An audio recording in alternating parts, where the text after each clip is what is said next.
Escorted a couple of evangelicals out. They didn't know what to make of it. I said, you guys are doing this all the time. In any case, good morning. How are you? Welcome. Welcome. They keep handing me addendums, etc., and so forth. Welcome to our Sunday service. My name's Ron Lombardo. It's an honor and privilege to be here as Reverend Tom's pulpit host. My pronouns are I, him, his, etc., and so forth. And for those who may not be able to see me, I am, liberally I will say, I am average height, average weight, average looks, etc. I will make this clear. There is more hair on my chin than on my head. In any case, and I am casually dressed, but not for the celebration. In fact, I misunderstood. When I saw Rev Tom, I thought he was doing Sky Masterson in Guys and Dolls. I didn't realize, of course, it's Mardi Gras. Mardi Gras, welcome. Now, whether you are young or old, gay or straight, or identify in another manner, whether you are on top of the world or perhaps burdened with the worries of the world, whether you are gathered here with us or joining us via technology from somewhere out there in cyberspace, we embrace you just as you come to us. The mission of the UUFVB is we are a caring, liberal, religious community encouraging spiritual growth and seeking justice for all. Now, there's a note here, parenthetical, to say something about UUism and what it might mean to me. I'll just go right to an experience I had recently. When I spoke last week, I spoke to a couple of Pentecostals about the biblical reading that I did. And essentially, while we were talking, I said, Pastor, listen, I think you need to know, I'm a Unitarian Universalist. I'm a UU. Really? Silence on his side. And how committed are you? I took a moment and I said, I am completely committed. And that is a fact, and I'm proud of that. And to have realized that under pressure, not really, I'm glad to be here, and I'm committed. Or should be. There's those who think that too. Now, if you are visiting for the first time, we warmly welcome you and invite you to join us for coffee hour after the service. Just follow the crowd to the fellowship hall. We ask, if you are a visitor, that you take a red mug so we may identify you as a guest, and we can give you a warm UU welcome. A reminder, please, of course, be sure to silence all your phones. I have a number of announcements. As I say, they've handed me things. Hopefully I'll get these in some of the right order. In any case, the Sunday Fund meeting on March 8th at 11:30 is in the sanctuary. Come learn about the nonprofit organizations that the Sunday Fund Committee is considering for funding in the next fiscal year.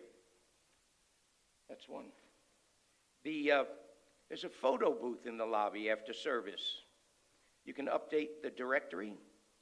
The photo is free. So,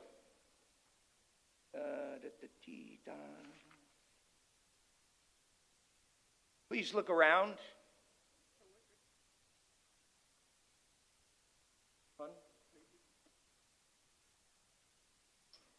You're still doing the announcements, right? Yeah. Is there more? Yeah.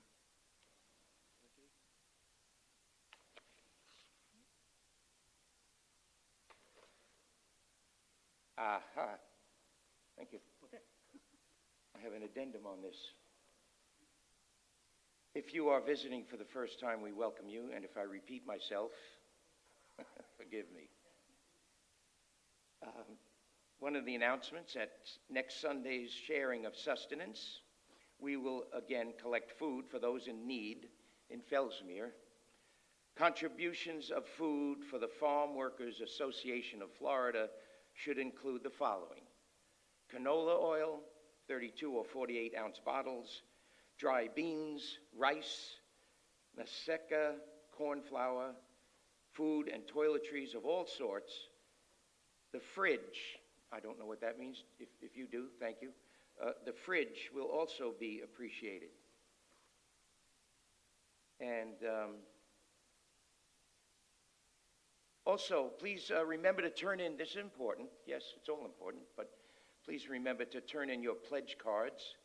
We need them to create a budget for next year. And today is the deadline. There are blank ones available if you forgot yours. And now may I invite Jonna Svensson to give you an announcement. Thank you.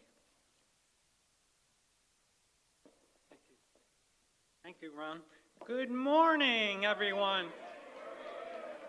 I love this view from up here. You know, up there I can see you at a different angle, but I absolutely love this view. You should try it sometime.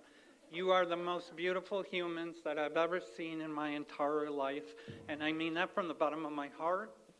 You are my family. Sorry about that. Right there. Okay.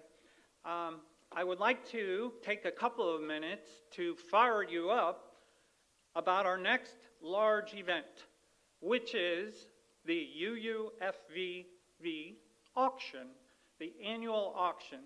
Who's ready for an auction? Okay, that was a little bit weak. It needs a little bit of firing up. So, drum roll, please. May I? Yeah.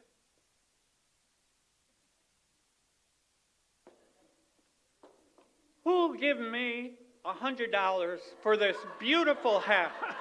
This Mardi Gras hat. I have 100. Do I hear 125? 125. 125. I have 125. Can I have 150? 150. 150. I've got 150. 200. 200. 200. 200. 200. I've got 200. Can I get 250? 250. 250 going once, twice. Sold to the man with the flower shirt. Woo! Sorry about that. We got $250 for this.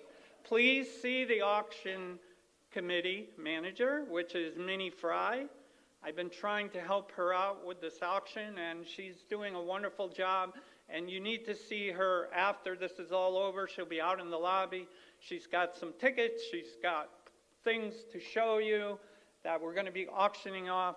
And we're looking forward to a successful auction. So thank you so much. Thank you. No, it's the announcements. I mean the greeting. Thank you. Let me just move this. Okay. We've come to that time of greeting one another. Please look around. Notice who is here. Notice who is not here. And who you know well and who you don't know so well and who you don't know at all. Now I invite you to greet one another.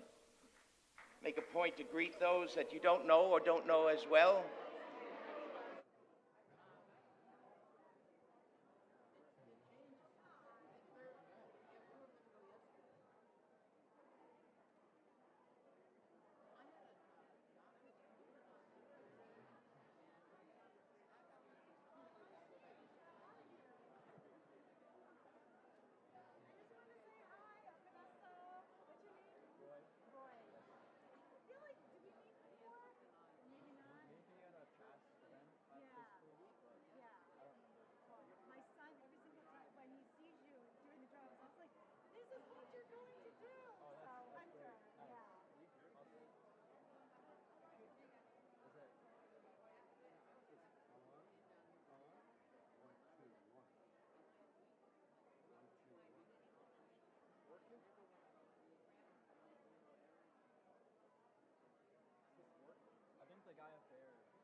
got it? I got it. Yeah. That's all right.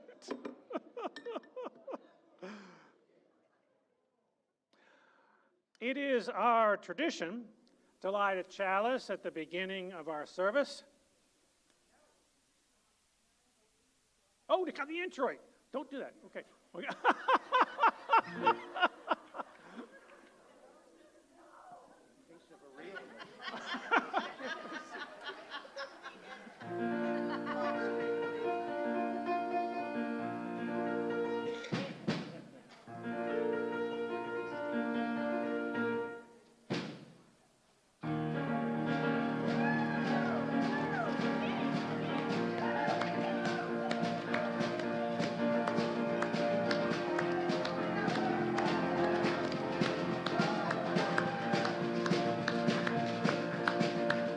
While you stroll in New Orleans, you ought to go see the Mardi Gras. If you go to New Orleans, you ought to go see the Mardi Gras. When you see the Mardi Gras, somebody tell you what's Carnival for. Get your ticket in your hand.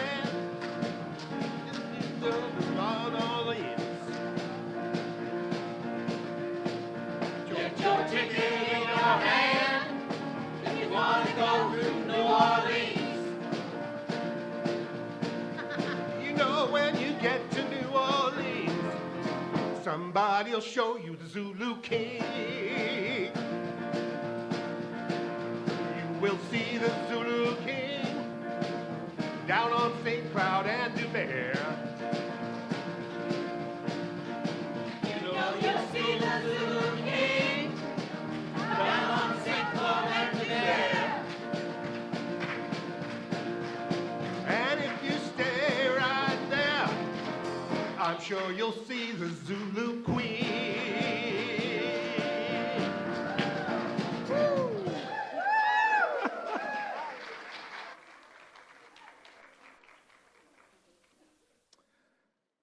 As with Mardi Gras, it's all spontaneous. Oh, whatever happens, happens. So now we can go ahead and light the chalice. All right, you're sure about that? Okay, go ahead. Got it. And we'll say a few words, if you'll join me. May this flame, symbol of transformation since time began, fire our curiosity, strengthen our wills, and sustain our courage as we seek what is good within and around us.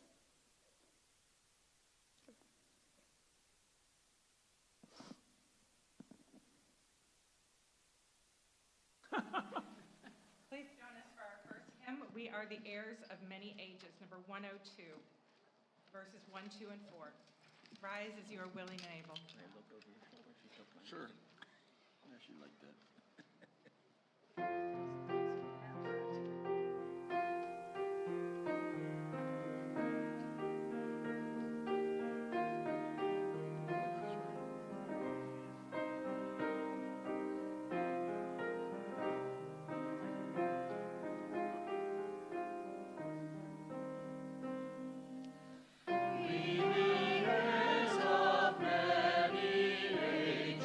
With the wise to guide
As I said to Reverend Tom, it was ill-advised to have schnapps before the service, but since the bottle was open, bless you all. It is now time for the Time for All Ages, the reading, entitled, What's in Your Cup? The teacher stood in the front of the classroom holding a cup of coffee. The teacher looked at the stack of heavy books on the desk and said, I'll need both hands for this, moving the books. Can someone help me hold my coffee for a moment?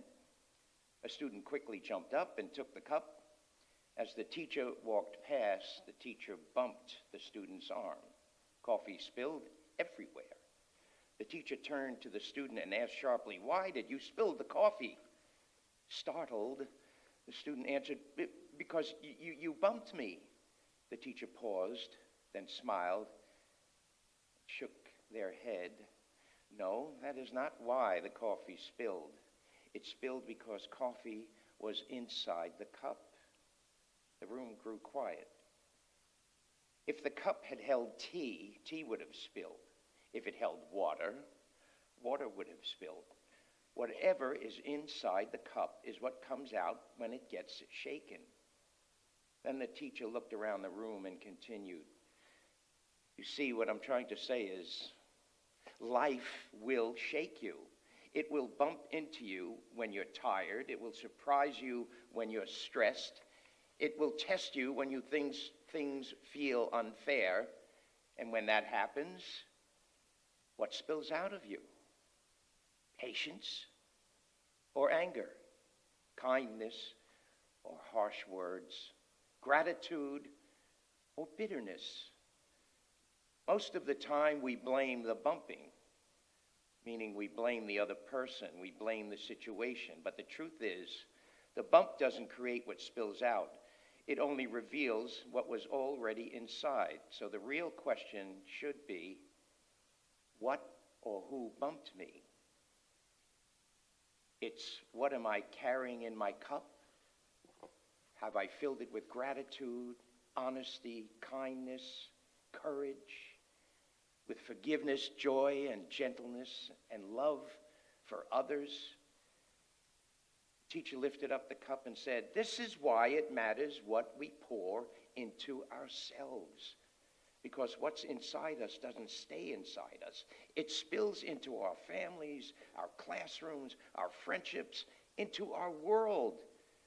And when life shakes us, and it will, what spills out of us will always have an impact on others. So goes the reading.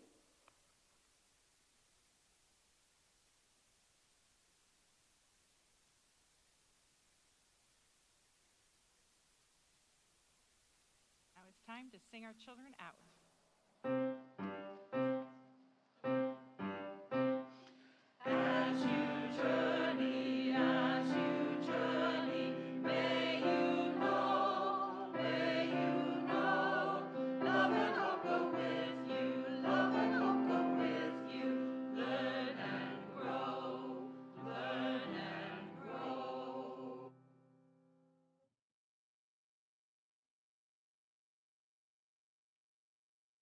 The time in our service when we acknowledge that we come together, each with our own joys and sorrows, gifts and needs.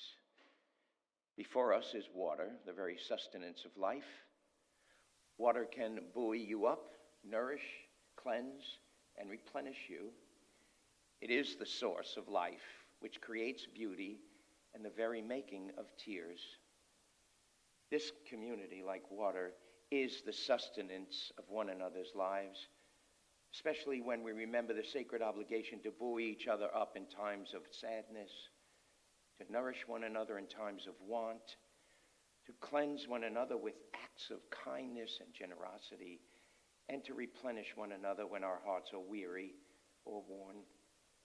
Today, with this water, we are reminded visually of our sacred obligation to the greater whole. Reverend Tom adds salt for the tears that have fallen in this last week. May we remember that there are those among us in pain So let us be tender with one another, for we don't know what is held in the silent sanctuary of one another's hearts. For those uplifting moments when we were touched by the bounty and beauty of nature, or by a hug or a smile, by a caring act of friendship, we will add some flower petals to remind us of the beauty and joy that surrounds us. In a moment, if you would like Reverend Tom to add a pebble, either for joy or sorrow, to our collective bowl on your behalf, he will do so. Raise your hands, and he will add a stone. And then the time will come when I'll invite you to come forward. And for those online, perhaps you out there will be representing someone you know by raising your hand, or on your own behalf.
You are now invited to come forward.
May all that we offer to one another keep us connected and blessed within this hour and within this week ahead.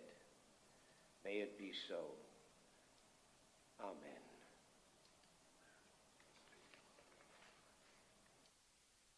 Now, this is the time in our service when we express our gratitude and commitment by sharing our financial resources. To contribute to the fellowship, place your offering in an envelope found on the back of the pews, or donate to UUFVB by clicking on the QR code with your phone. On most Sundays, we offer and share with worthy local organizations that assist the underserved. But on the first Sunday of the month, all the offering goes to support the good, vital work we do here at the fellowship, like social justice groups working hard for reproductive justice, anti-racism, to support the LGBTQ community, or to provide quality worship, adult and children's enrichment and education, to provide community events like storytelling and potlucks and coffee hour, to provide programming for the community through music, speakers, and art. Also, no, I covered it, thank you. As we now receive the offering, let's do it generously and gratefully.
Put my hat here for a minute.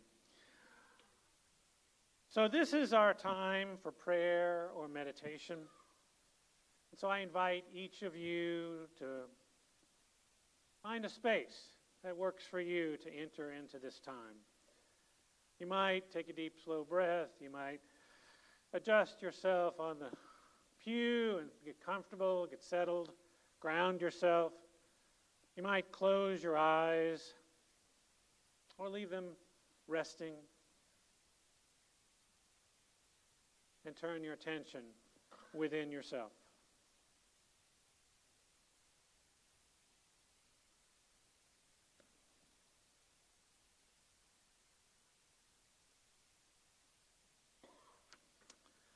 Day by day, month by month, year by year, we are confronted with all we do not know, that we do not understand, and that we do not grasp.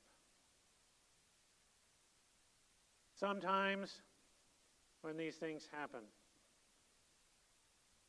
We are humbled by the knowledge and say to ourselves, Spirit of love, it is too wonderful for me to comprehend, but I know that this universe is more grand and more beautiful than ever I could imagine. And I give thanks for the blessings of being here and seeing, hearing, experiencing, sensing all that is so wonderful around me.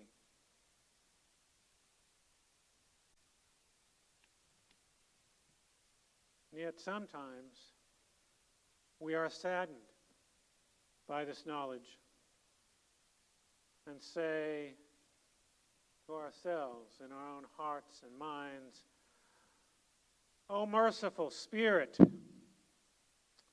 we need to have the burden of this hurt, suffering removed from us. Grant us the courage, the wisdom, the fortitude to bear the pain of living. Send those to our lives who will carry our burdens for a short while, and send us those who will comfort us with their healing words and thoughts.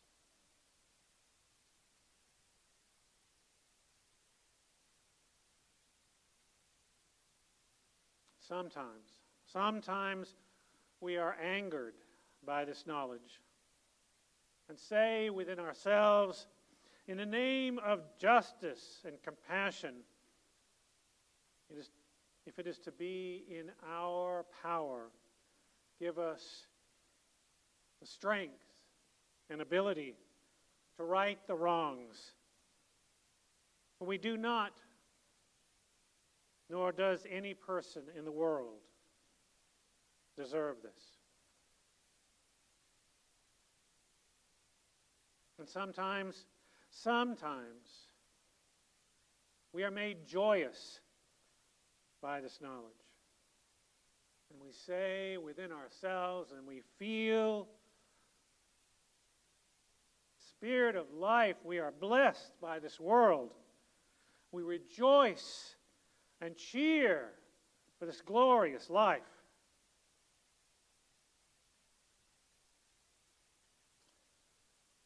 Sometimes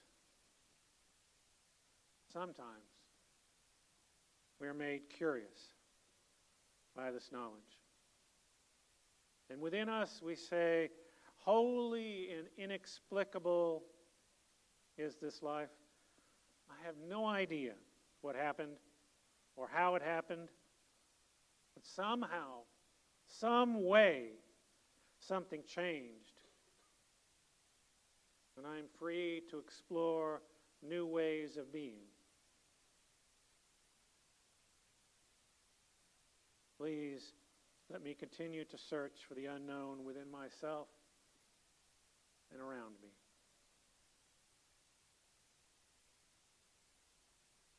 Amen.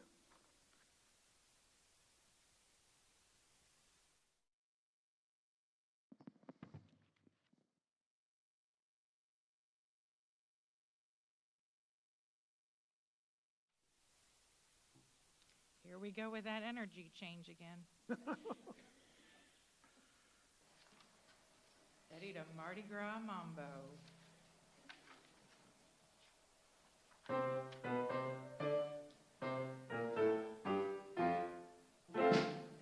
Down in New Orleans where the blues was born, takes a cool cat to blow a horn. On the South and Rampart Street, combos playing with a mambo beat. Mardi Gras mambo, mambo, mambo. Mardi Gras mambo, mambo, mambo. Mardi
Yeah, the energy is coming and going here, but stick with me. Mardi Gras actually was just 2 weeks ago. And I always reminisce about New Orleans this time of year. As some of you might know, I was born in New Orleans. After my parents moved us to Houston, I was about 4 years old. We traveled to New Orleans multiple times a year to visit extended family and always to participate in Mardi Gras. My father was involved in the crew of Bacchus, and that's Bacchus there. You may know him as the god of wine and having a good time. Shenanigans, that's another way of saying it. Good time, that's right. It's the second largest parade in the Mardi Gras season, and now my brothers have continued to participate in this crew. My brother, is the one on, let's see, your far left, and other members of that's actually all members of my family there. Yeah, really. That is, yeah. How about that? I once rode in the Bacchus Parade many, many years ago. And just a few years ago, I participated in the Pete Fountain, I have to say this right, half-fast walking club on Fat Tuesday. Some people might say that differently, but that half-fast. But I'm dressed in my regalia from the march. So I hope you know that I have a little bit of an experience with New Orleans and Mardi Gras. And our worship theme this month is paying attention. So I want to share with you what I learned as I started paying attention to Mardi Gras. The first American Mardi Gras was celebrated in 1699 near present-day New Orleans, in case you want to say it right, introducing the French Catholic tradition to the region. Mardi Gras is the culmination of the Christian Carnival season, which begins on Epiphany, 12th night, January 6th, the Christian feast day commemorating both the visit of the Magi to the baby Jesus and the baptism of Jesus by John the Baptist. It culminates in Mardi Gras, Fat Tuesday, Shrove Tuesday, bridging the time between Christmas and Ash Wednesday, which, as you might know, is the beginning of Lent. Mardi Gras is the final day of feasting and celebrating, of carnal pleasures and indulgences, of using up any luxurious things you might have in the house, fats or dairy or meats, before the season of Lent, a period of fasting and prayer and almsgiving.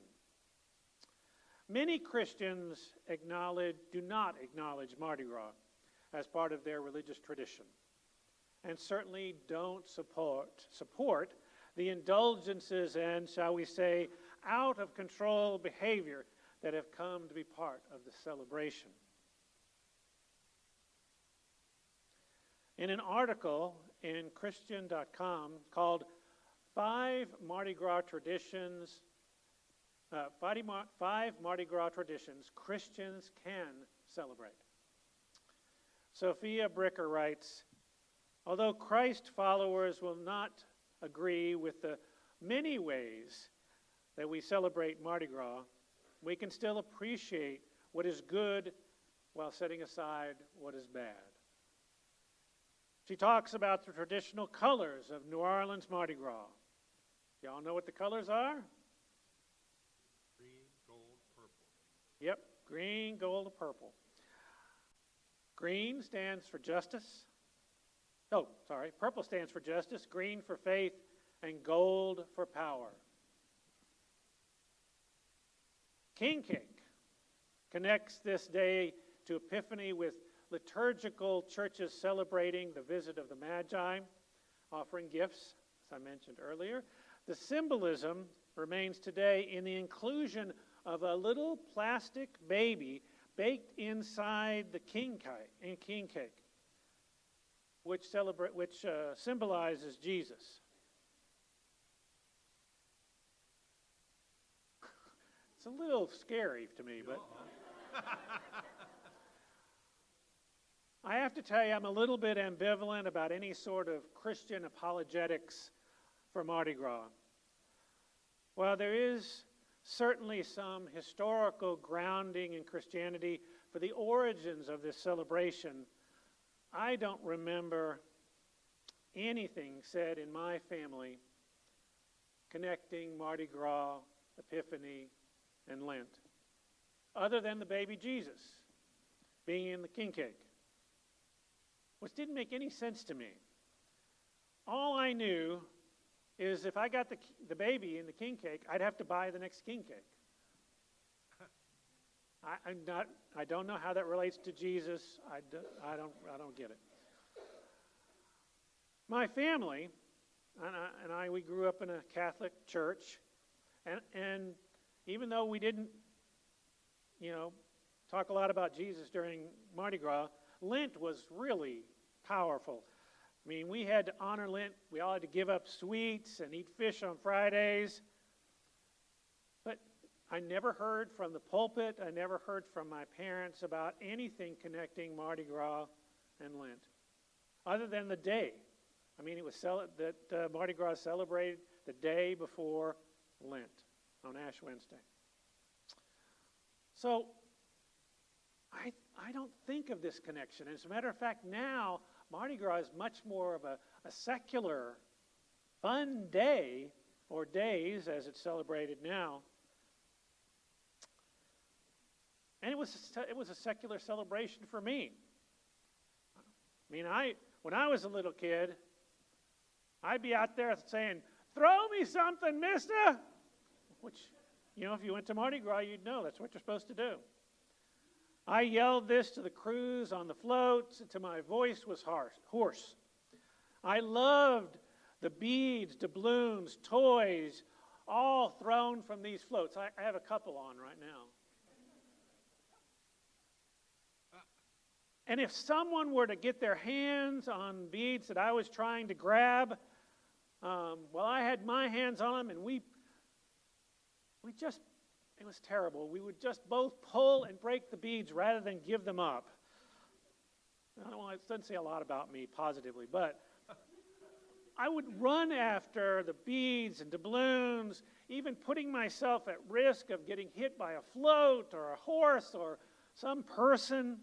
It was uninhibited joy in me and all around me, the kind a child feels. Perhaps you might call it selfish joy. There's still a part of me that sort of hoards these Mardi Gras trinkets even today. I won't tell you about the 2 bags of beads this high that I brought back from the last Mardi Gras, but Martha hesitantly asked me to give up some of my treasured beads to throw to you all today. And I said, "Go ahead, give some away, but not the good ones." They're just beads, I know, but I'm not perfect, so. Not long ago, being a Unitarian Universalist, I began to notice things at Mardi Gras that maybe I didn't notice when I was a child. Beads everywhere, toys everywhere, and the trees and the gutters, I mean everywhere. It became an ecological disaster for New Orleans. Mardi Gras in New Orleans can generate more than 1,000 tons of non-recyclable trash every year. And it's not just all this party debris swelling landfills. A 2013 study found that more than 60% of the Mardi Gras beads contain unsafe levels of lead. And in 2018, the city discovered 46 tons of beads, clogging catch basins that are essential for clearing floodwaters.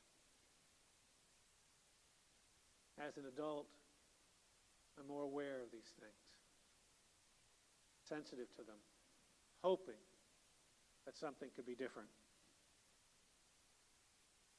And I am joyful to report that a few years ago, many of the crews started throwing useful items, like bags with gumbo ingredients, and Mardi Gras colored kitchen utensils.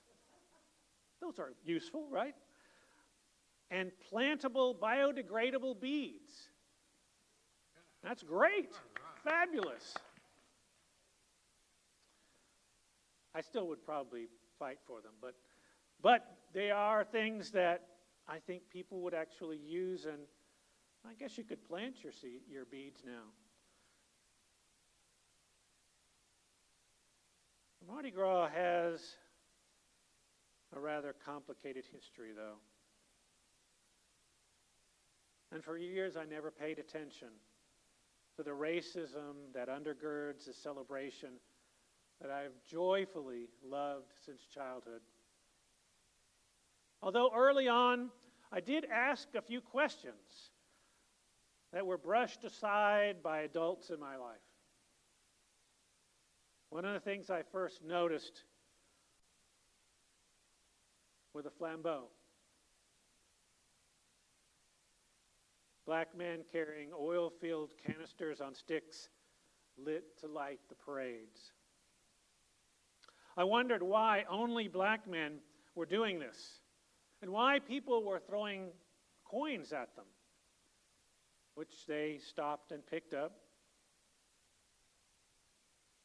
And as I noticed the black men, I also noticed that there were only white men on most of the parade crews. Only white men, particularly in the biggest and the oldest parades. The flambeau started back in the 1830s when street riders and carriages, rather than floats, filled the streets of Mardi Gras. Even before the throws were introduced to the parades in 1870. Early on, with wooden torches wrapped in rags soaked in kerosene to guide the parade routes at night. These evolved into oil-burning lanterns mounted on trays on long poles to prevent flames from burning the carriers. Torches were originally carried by enslaved Africans as well as some free men of color. Flambeau carriers were a direct reflection of racial segregation and discrimination in the United States at the time. Despite the racism it represented, flambeau carriers stole away the show on Mardi Gras. They danced and twirled alongside the crews, brightening up the carnival sky. Spectacles enjoyed their dance so much that they would throw them money as they passed by. I have to admit, when I was young, I too enjoyed the dancers. Even now, as I am aware, I'm watching the embodiment of institutional racism. Although not as common as they were in the past, many of the more traditionally minded parades still use flambeaux during their night parades. It's a hard job. Think about it. Carrying an 8-foot pole with a can of kerosene or propane on top and 2 burners above your head for 5 miles as you walk during the parade.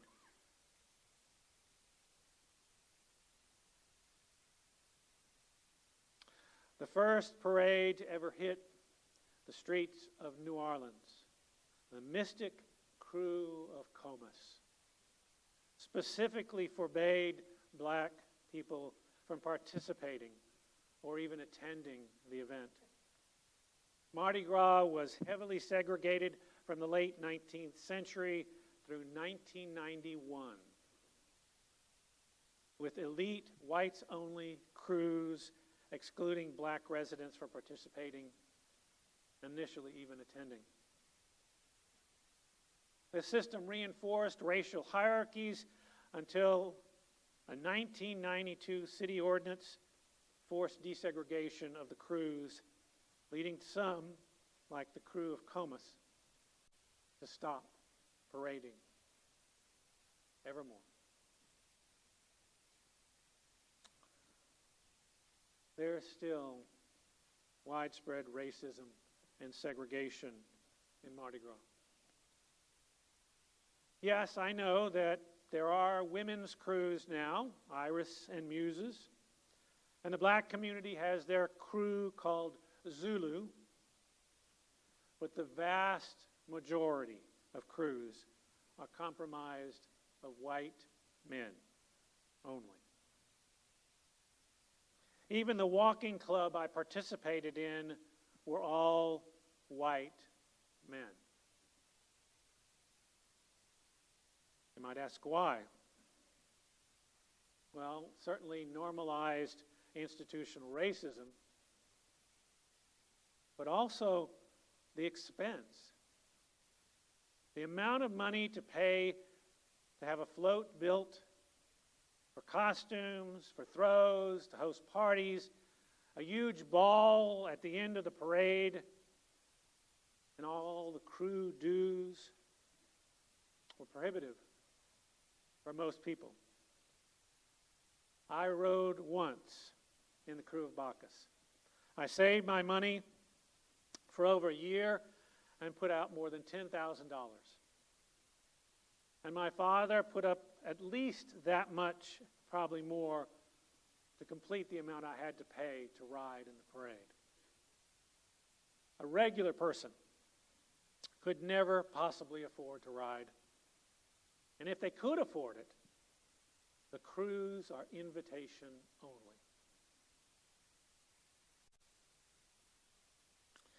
One last observation. It's the masks. Every person on a float must wear a mask. I did wonder about this as a child, but again, the adults in my life brushed aside questions. I said, why conceal your identity? Later I was told it was ceremonial. You became a faux celebrity, a royalty. You were able to step out of everyday life.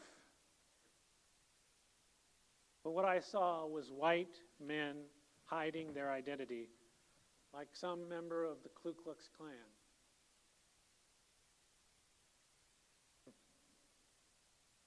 Just a little history.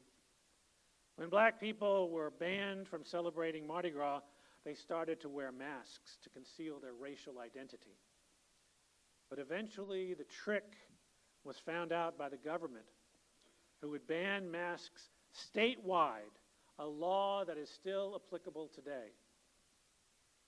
Things changed, however, when the state officially made Mardi Gras a holiday and specified that folks could wear masks, but only on Mardi Gras. In fact, all float riders must wear a mask or paint their faces according to state law. I'll let you think about that for a moment. Now, I'm not decided whether I'm going to attend Mardi Gras again, but I will be going to New Orleans. And maybe if I save up enough, I might go to Mardi Gras. We'll see. But I go back a little more aware of the racism and segregation that are intrinsic to New Orleans. What I love about Mardi Gras in New Orleans has to do with black culture. Take the music, the celebration, the inspiration of jazz culture. It's an ode to black Americans. And the food, oh my gosh. I was going to say something different, but New Orleans' culinary identity is profoundly rooted in black history, with enslaved Africans and their descendants creating foundational Creole and soul food dishes using West African techniques, rice, okra, peppers, iconic dishes like gumbo, jambalaya, red beans and rice, are all created by black chefs. And if we go back, Martha and I have talked about going to the Whitney Plantation, the one that's close to New Orleans. It's an immersive museum of slavery featuring original slave quarters, a blacksmith shop, memorials dedicated to the enslaved, including the Field of Angels for children. My friends, today, more than ever, I realize that Mardi Gras offers me something different. An opportunity to learn more about black culture and black resistance. From the Mardi Gras Indians rooted in black resistance, I encourage you to look them up, to the North Side Skull and Bones Gang, which has its beginnings in African spirituality, which was often performed by enslaved people on their days off, to the Baby Dolls Masquerade. Learn more about black history by studying New Orleans and Mardi Gras. The experiences I've had in Mardi Gras now remind me that my culture is inextricably interwoven with black culture. If I think back on the story that we heard from Ron earlier, what's in my cup? It's complicated. Black history, white history, racism, segregation. So I pay attention when something spills out. Wonder, anger, joy, particularly when joy is complicated. And I look for the gift of awareness and personal growth that I get as I pay attention. And isn't that what Unitarian Universalism is all about? Paying attention. Amen.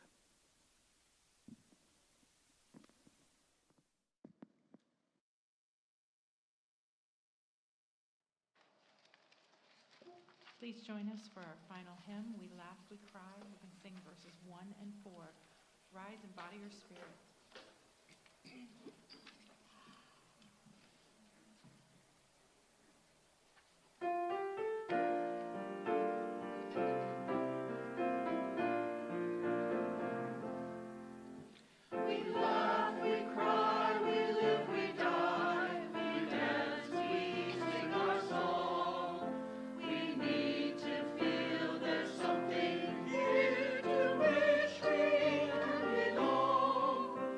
We need to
search for truth, equality, and blessed peace of mind.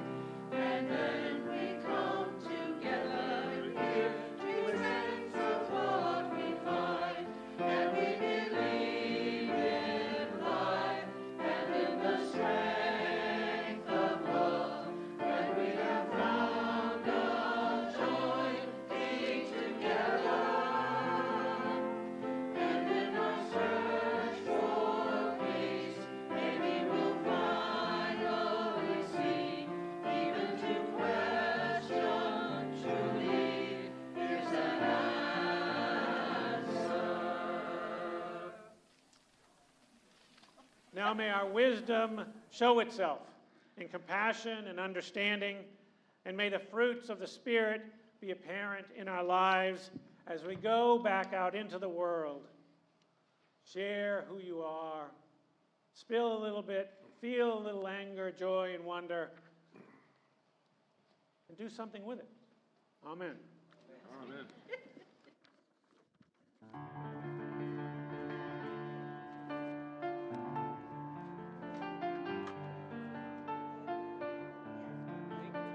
Surely.